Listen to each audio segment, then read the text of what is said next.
Hello bachcho, let's read this question. So this question says a block of mass 1 kg rests on a horizontal floor with which it has a coefficient of static friction 1 by root 3. It is desired to make the body move. It is desired to make the body move by applying the minimum possible force F in Newton. The value of F will be, ठीक है, round of करना है nearest integer तक। ठीक है, चलिए बच्चों, इस क्वेश्चन का देखिए हम की कॉन्सेप्ट क्या लिख सकते हैं। फ्रिक्शन लिख लीजिए बच्चों, क्या लिख लीजिए, friction will be the key concept of this question. ठीक है, क्या लिखेंगे हम यहाँ पर, friction, coefficient of static friction दे रखा है ना, तो इस क्वेश्चन का की कॉन्सेप्ट बच्चों क्या हो जाएगा, आपका फ्रिक्शन हो जाएगा, या फिर लिमिटिंग फ्रिक्शन भी लिख सकते हैं। ठीक है, बोला गया कि देखिए एक ब्लॉक है 1 kg का, वो रेस्ट कर रहा है। ठीक है, ये आपका 1 kg का कोई ब्लॉक है। ठीक है, this is a 1 kg block. Alright, ये किसी आपके हॉरिजॉन्टल फ्लोर पर रखा हुआ है। Alright, this is an horizontal floor, ये आपका हॉरिजॉन्टल फ्लोर पर रखा हुआ है। इस ब्लॉक का मास मान लीजिए एम के इक्वल है, तो कौन कौन से फोर्स लेंगे, एम जी का फोर्स लगेगा ऐसे डाउनवर्ड डायरेक्शन में। ठीक है, और क्या बोला गया देखिए, और एक आपके यहाँ पर नॉर्मल फोर्स लग जाएगा इसका इस ट्रक अप डायरेक्शन में। 1 kg का ब्लॉक रेस्ट कर रहा है horizontal floor with which it has a coefficient of static friction 1 by root 3 के इक्वल है। It is desire to make the body move by applying the minimum possible force. ठीक है, minimum possible force लाके हम क्या कर रहे हैं, इसको मूव करा रहे हैं। ठीक है, then the value of minimum possible force, F की वैल्यू बतानी है। देखिए बच्चों, हम यहाँ पर ना एफ को किसी कैसे आर्बिट्रेरी एंगल से मान लीजिए आपका this will be the F, ये आपका एफ है। ठीक है, एफ ये एंगल मान लीजिए आपने थीटा एज्यूम कर लिया। ठीक है, हमें यहाँ पर मिनिमम पॉसिबल वैल्यू बनानी है ना, तो एफ के देखिए यहाँ पर दो कंपोनेंट आएंगे। एक कंपोनेंट आपका इस डायरेक्शन में आएगा जिसे मैं क्या लिख सकता हूँ, आपका एफ का कॉस थीटा, और एक एफ का कंपोनेंट इस डायरेक्शन में आएगा जिसे हम क्या लिख सकते हैं, यहाँ पर आपका एफ का साइन थीटा। ठीक है, ये आप यहाँ पर से ऐसे लिख सकते हैं। बच्चों देखिए, हम यहाँ पर क्या लिख सकते हैं, बॉडी को हमें क्या करना है, यहाँ पर लिखा है देखिए, it is desire to make the body move by applying the minimum possible forces. क्या करना है, by applying the minimum possible forces. ठीक है, तो देखिए बच्चों, मिनिमम पॉसिबल फोर्सेस कितना होगा, हम यहाँ पर से देखिए ये लिख सकते हैं कि देखिए यहाँ पर देखिए आपका अपवर्ड डायरेक्शन में कौन कौन से फोर्स लग रहे हैं। अपवर्ड डायरेक्शन में देखिए आपका एक एफ कॉस थीटा लग रहा है, दूसरा नॉर्मल लग रहा है। तो आप लिख लीजिए देखिए आपका F cos theta plus normal, it should be equal to m g. ये किसके इक्वल होगा बच्चों, आपका यहाँ पर से एम जी के इक्वल होगा। ठीक है,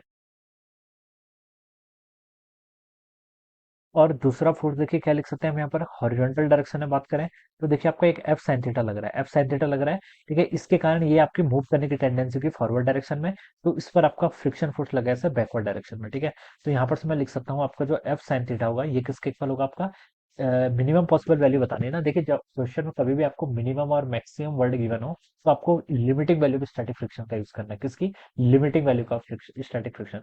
तो आपका एफ साइन थीटा किसके इक्वल होना चाहिए, यहाँ से आप लिख सकते हैं देखिए, जो आपका एफ साइन थीटा होगा वो मिनिमम आपका न्यू एन के इक्वल होना चाहिए। न्यू क्या आपका देखिए, mu coefficient of friction into n के आपका नॉर्मल, ये आपका स्टैटिक फ्रिक्शन है। ठीक है, this is our static friction. तो ये आपकी कंडीशन हो जाएगी, this is equation number 1, this is our equation number 2। ठीक है, ये आपको क्वेश्चन में इतनी हिंट क्वेश्चन में गिवन कर रखी है। अब आपको यहाँ पर से एफ की वैल्यू बतानी है। ठीक है, एफ की यहाँ पर से क्या बतानी, वैल्यू बतानी है।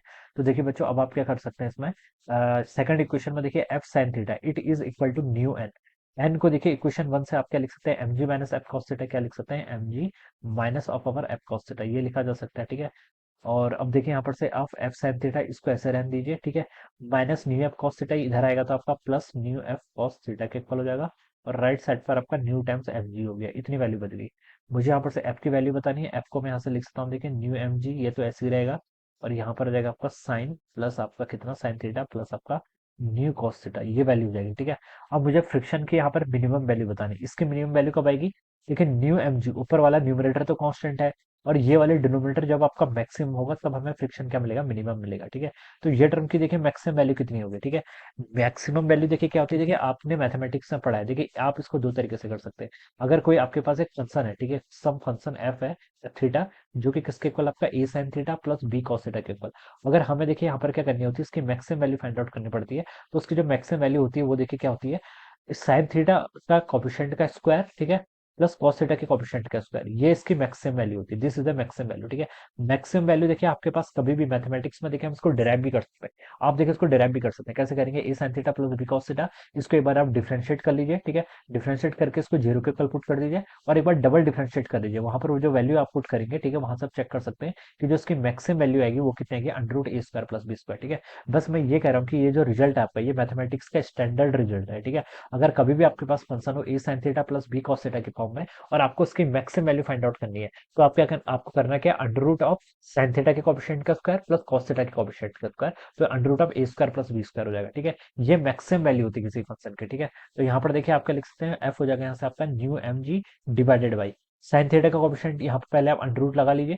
साइन थीटा का कोएफिशिएंट कितना है, 1, तो 1 का स्क्वायर। कॉस थीटा का कोएफिशिएंट क्या है, न्यू, तो न्यू का स्क्वायर। तो ये आपका आ जाएगा, दिस विल बी द, ये आपका मैक्सिमम वैल्यू हो जाएगी। तो ये फ्रिक्शन की क्या, फोर्स की आपकी क्या हो जाएगी, मिनिमम वैल्यू। तो आपका इतना एफ मिनिमम होना चाहिए, यही आपसे क्वेश्चन पूछा गया है। Desire to make the possible minimum possible value F बतानी है, तो इतना न्यूटन होगा, ठीक है।